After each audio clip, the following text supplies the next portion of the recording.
Pakistani army ने LOC पर retaliate करने की कोशिश की है, लेकिन हमारी फौज ने जबरदस्त गोलीबारी का करारा जवाब दिया है। इस हमले में एडवांस वेपन सिस्टम का इस्तेमाल किया गया, यह जानकारी हमें लगातार सेना से मिल रही है। और एक चीज और मैं ऐड करना चाहूंगा जी कि ये पाकिस्तान पिछले 15 दिन से काफी हल्ला कर रहा था कि हमारा एयर डिफेंस बहुत तगड़ा है और कोई भी यहाँ आएगा, कोई भी प्रोजेक्टाइल हमारे यहाँ आएगा तो हम उसको बर्बाद कर देंगे। अभी वो सब क्लेम जो है वो धरे के धरे रह गए, क्योंकि जितने भी प्रोजेक्टाइल गए हैं वो सबके सब अपनी अपनी जगह पर उन्होंने हिट किया है और उनका तरफ से कोई रेस्पॉन्स नहीं आ पाया और ना ही वो रिएक्ट कर पाए। तो ये साफ नज़र आ रहा है कि अब जो खिसियानी बिल्ली खंबा नोचे वाली बात है वो उसके बाद में अब चाहे वो जो मर्जी बोलते रहें और जो मर्जी करें, लेकिन इसमें कोई शक नहीं है कि पाकिस्तानी प्रोफेशनलिज्म की धज्जियां उड़ गई हैं इस स्ट्राइक के बाद में, और साफ नज़र आ रहा है कि क्या उनकी तैयारी है और क्या उनकी प्रोफेशनलिज्म है। आप ये भी कहेंगे कि ये जो ऑपरेशन इस समय हुआ है ये भारत का आतंकवाद के खिलाफ अब तक का सबसे बड़ा ऑपरेशन है? बिल्कुल। अभी जो ऑपरेशन में अभी पिछली बार जब हम लोगों ने अभी तक जो ऑपरेशन किए थे, अगर आप देखें तो सर्जिकल स्ट्राइक एक जगह पर हुई थी, एक केंद्र पे हुई थी। उसी मुताबिक जो बालाकोट स्ट्राइक थी वो भी एक जगह पर हुई थी। इस बार 9 कैंप एक साथ किए हैं, और यही नहीं, पिछली बार सिर्फ एक इंस्ट्रूमेंट ऑफ वॉर इस्तेमाल किया था जो कि मिलिट्री था।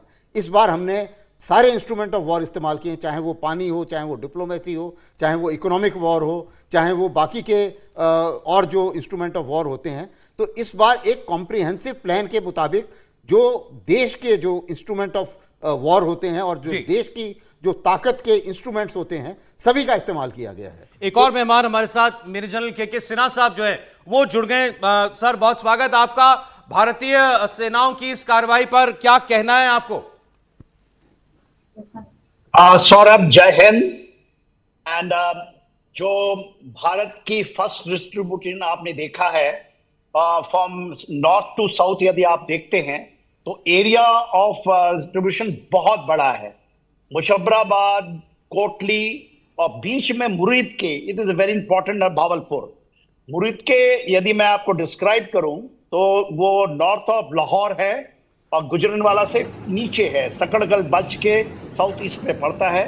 भावलपुर स्ट्रैटेजिक टारगेट पहले भी हमारे पूरे ग्राउंड फोर्सेस के स्ट्रैटेजिक टारगेट होते हैं, मगर यहाँ पर सबसे बड़ा कैंप लश्कर ए तैयबा का भावलपुर में था।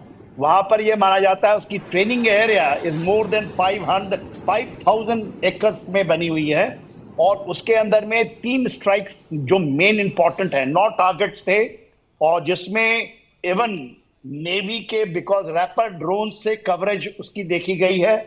मेरे ख्याल से वो समुद्र से उड़ी थी। एंड जो एक कोऑर्डिनेटेड एक्शंस आप देख रहे हैं, यदि आप देखिए मुजफ्फराबाद, उसकी लाइन मैं आपको देना चाहूंगा, उड़ी उसके ठीक सामने पड़ता है, फिर गुलमर्ग है, और वो पहलगांव के पीछे डीप जाए एब्सोल्युटली उसके सामने है। ये उसका पाकिस्तान का जो टेररिस्ट कैंप का, ये कैंप का मेन ग्राउंड्स है, और उसके 3 टारगेट हैं, 3 हिट हुए हैं टोटल 9 टारगेट्स में। Kotli is very important again, और वो रजौरी के ठीक ऊपर, या बिम्बर गली से आप करें, मेंढर की आप सुनते हैं, कृष्णा घाटी की नाम सुनते हैं, तो दोनों ये एलओसी के ऊपर में है, जो 740 किलोमीटर का एलओसी बनता है। जो इनकी डेप्थ है is approximately you can say 60 kilometre plus, जो कि यहाँ के टारगेटेड हुए हैं। 8 फिगर ग्रिड रेफरेंस होती है हमारी, जिससे कि आप पिन पॉइंट एब्सोल्युटली टारगेट पे जाएंगे, ना तो 1 इंच इधर जाती है ना उधर जाती है। और इसमें मेरे ख्याल से बोथ आर्मी एंड एयरफोर्स के शायद स्टैंड ऑफ फायरिंग हुई है। यदि आपको ये बताऊं कि इस इलाके में 12 जगह में लगातार आर्टिलरी की फायर हो रही थी, that was the strategically way we are doing it. उसका पाकिस्तान इसको करता था और हम उसकी जवाब देते थे। यह डेप्थ उसी का जवाब है। यदि आप मुरीद के में आए तो जेयूडी जो जमाते उद्दावा है, जो लश्कर तोयबा का एक विंग है, उसका हेडक्वार्टर है, और यहाँ पर हाफिज सईद को शायद शिफ्ट किया गया था लाहौर से, भावलपुर से उनको डर था, कोई नहीं सोचा था कि मुरीद के हिट होगा।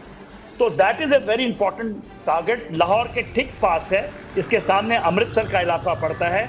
और यदि बाघा बॉर्डर यदि हम वहां से बात करते हैं तो if you see is straight towards that direction.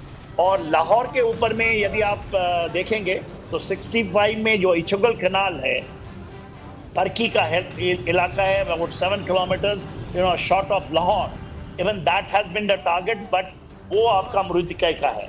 तो यदि आप इन चीजों को जी जनरल साहब, देखिए, जनरल साहब मुझे एक मिनट दीजिएगा, मैं लौट रहा हूं आपके पास। देवेंद्र पराशर इस वक्त कुछ और इंफॉर्मेशन आपके साथ शेयर कर सकते हैं।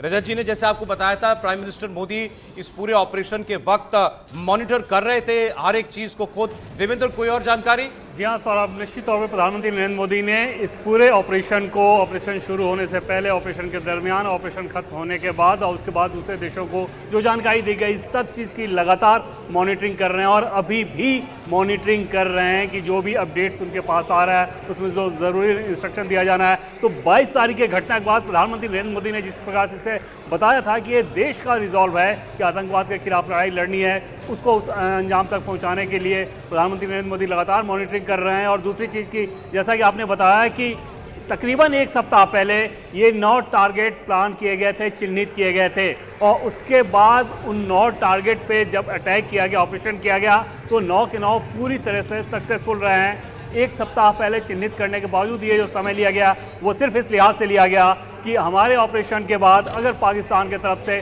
कोई और दुस्साहस किया गया तो उसे हमें किस प्रकार से फिर और आगे अगले कदम पे लेके जाना है, उसके लिए हमारी तैयारी होनी चाहिए। उस तैयारी को किया जा रहा था। तो प्रधानमंत्री नरेंद्र मोदी ने पूरी तरह से एक रणनीति बनाकर भारतीय फौज को बताया कि किस प्रकार से आतंकवाद के खिलाफ हमें कार्रवाई करनी है, उन्हें खुली छूट दी और ऑपरेशन की लगातार मॉनिटरिंग वो अभी भी कर रहे हैं।